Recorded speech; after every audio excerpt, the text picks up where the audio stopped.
So for a team that was so fired up this offseason, that was supposed to come into this year with a chip on their shoulder, Florida State now finds themselves 0-2 with both losses coming in conference play. Today, we need to break down what we saw last night as Boston College downs FSU and ask the question, what comes next for the Seminoles and Mike Norvell? But before we can, as always, y'all know the drill. I have got to hear from you.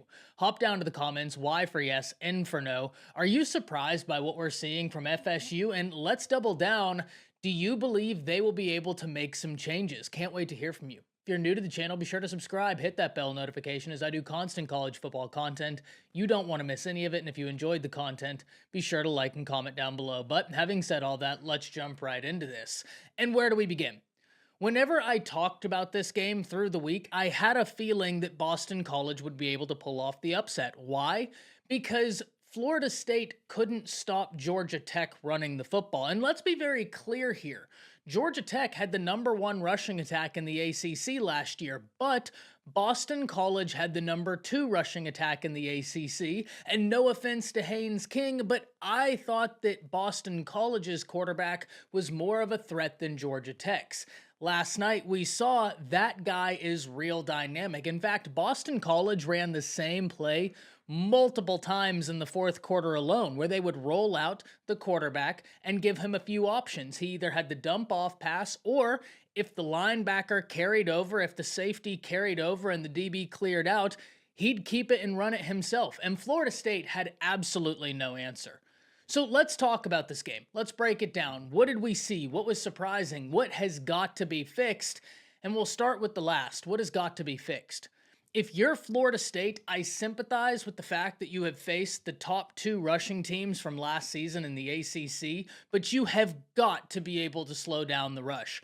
Boston College had 263 yards on the ground, averaging over 5 per. To put that in perspective, Florida State had 21 rushing yards on 16 attempts.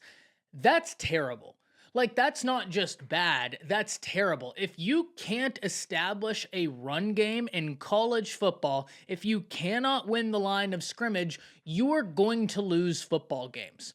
And listen, I see a lot on Twitter piling on DJU. And in the first game, I came to you and said, hey, there's a lot of people piling on DJU. He's not the sole reason for this loss. DJU did not have a good game against Boston College. There were opportunities to have touchdowns that you have got to have, and there were just missed throws. So in the first game, I was a little bit more defensive of DJU, saying, hey, I'm not saying he played perfect. He absolutely didn't. He missed opportunities, but this is on Mike Norvell. In this game, DJU had wide open opportunities and missed them. There was a point in this game where Florida State was 0 for 5 for passes beyond the line of scrimmage. That's not a winning recipe in football. Now, at the end of the game, Florida State did end up with 272 passing yards to Boston College's 106, but we get back to the rushing attack where you had less than 30 yards on the ground. Football is won and lost in the trenches. And I got to be honest right now, this Florida State defensive line that was supposed to be the best in college football, they're not the best in their conference. Let's be very clear here. That's not the best defensive line in the conference. Giving up 263 yards on the ground, I understand. That's why at the beginning, I extended the olive branch and said, hey, if you're a Florida State fan watching this, I do sympathize because you face the top 2 rushing attacks in the ACC. And there will be people clicking on this video and saying, Ty, it's Boston College, it's Georgia Tech. Fair, but they do rush the ball very well. Very, very well.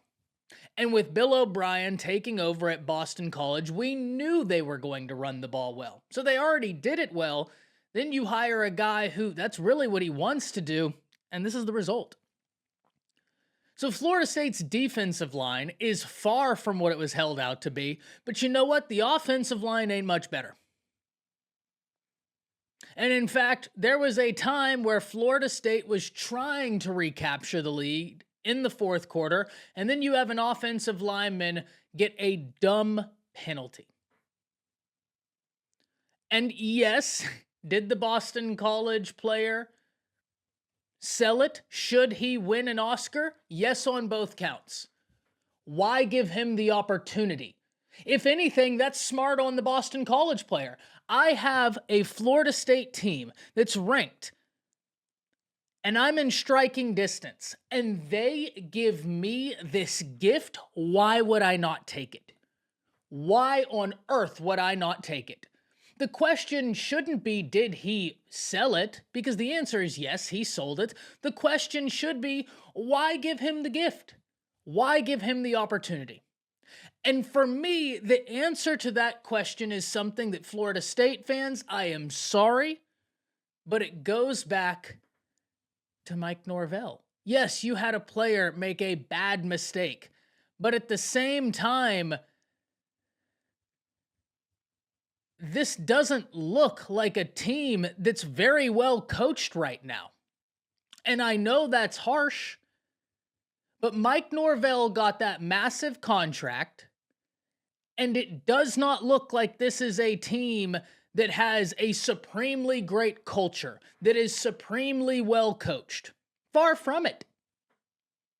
He has been out-coached both times this season. The last 3 games we've seen Mike Norvell coached in, the coaches he's gone against have run circles around him. He should have a pen and notebook on the side because it's been clinics given to him. I know that's harsh, but that's true. That is 100% true. He and his staff have been out-coached this year thoroughly. And if anybody wants to dispute that and say, oh, but it's DJU, he's the one who went out and got him. It's not like DJU only had 1 year of college film out there for Mike Norvell to sit back, watch, and say, you know what? Yeah, there might be deficiencies, but I think I can fix it. There's multiple years. There's multiple years of film. And you made that choice. And yes, not a good game from DJU. Where's the rushing attack? 21 yards? That's pathetic. That's not a winning recipe. Right now, when I look at Florida State's schedule, there are 2 more losses on this schedule, and that's me being optimistic. But if you can't stop Georgia Tech, you can't stop Boston College, what are you going to do with Cam Ward, Damian Martinez, and an offensive line that's really good over at Miami? What are you going to do against them? Because Cam Ward will be far and about the best quarterback you will face. What are you going to do against them? Because he's a dual threat guy too. And then you have Damian Martinez, who's a monster. An offensive line that's filled with 4- and 5-star prospects. You just let Boston College rush for 263 on you. Pushed that defensive line around. Had their way with them. What are you going to do when Miami comes? What are you going to do when Notre Dame comes? I'm not saying Notre Dame's got a slam dunk offense. They don't. At least not yet. At least not yet. It's a little unfair for me to say that. It's been 1 game. New quarterback. Notre Dame's got a tough defense now. You couldn't get over 30 yards on the ground on Boston College. What are you going to do against Notre Dame? How are you going to attack that defense? There are multiple issues right now with Florida State. And the only reason I keep going back to that is I do think it's a bit of a cop-out to look at DJU and say, you are the sole issue. That's not true. It's not.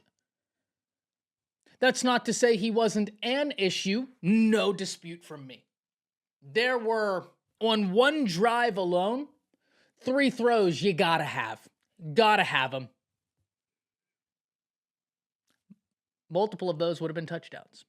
You have to have them. And he missed. That's not a winning recipe. But neither is rushing for 21 yards. Neither is that offensive line that, for the 2nd game in a row, got outplayed. Neither is having a coaching staff for the second game in a row got out-coached. For so much fire we heard from Mike Norvell, you would think that the team culture would be one that we want to go and prove it to you.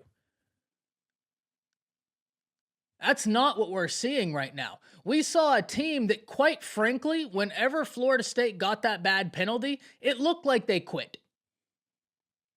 And I don't want to bring up the bowl game because that was last year. And at some level, I do sympathize with Florida State because you had a great season last year. If not for your quarterback getting hurt, you would have been in the playoffs. Unfortunately, the College Football Playoff Committee had that rule on the books since its inception in 2013. I don't want to bring that up. But at the same time, you had players not compete in that game. And I get it. It's a bowl game. We can talk about how meaningless it is. It wasn't meaningless for Georgia. They showed up. Now, you can sit here and say, Ty, that's unfair because Florida State felt like they should have gotten into the playoffs. That's fine. But it meant something to Georgia. And they kicked their ass. Now we fast forward to this season, and in both games, in stints of both games, I've seen from Florida State where it looks like to the team, this doesn't matter. So when will it matter? That's my question. Hop down to the comments. Let me know what you're thinking. That's it. See ya.